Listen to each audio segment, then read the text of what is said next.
أرسل رسوله رحمة للعالمين، وخرج رسول الله صلى الله عليه وسلم إلى الحياة يتيما ليرعى اليتامى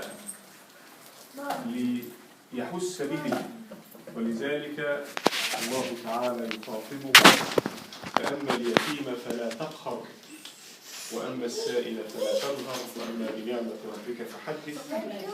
وهو الذي أوصى بالطفولة خيرا، وخصوصا الطفل الذي خرج إلى الحياة ولم يجد ولي أمر، فرسول الله صلى الله عليه وسلم يجعل المجتمع كله أولياء أموره، أولياء أمر هذا الطفل، فيقول: أنا وكافر اليتيم كهاتين في الجنة، يعني مع رسول الله صلى الله عليه وسلم.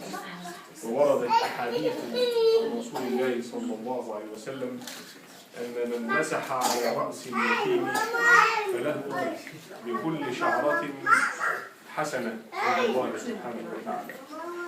وهؤلاء هم زهرة الحياة، أبناء مصر، فلا بد من رعايتهم، وإن القيام على أمرهم واجب، وليس من باب التفضل ولا من باب الأمر الإحسان فقط، وكان أمرا فيه إحسان، لكن ليس من باب التفضل والإحسان الزائد، إنما من باب الواجبات، من باب أركان الدين الذي أمرنا بأن نرعى جميع أفراد المجتمع.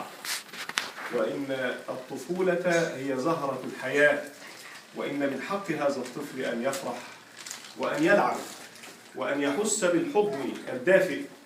فإذا خرج إلى الحياة وجد المجتمع كله أبا له، ووجد النساء الفضليات من المجتمع أمهات له.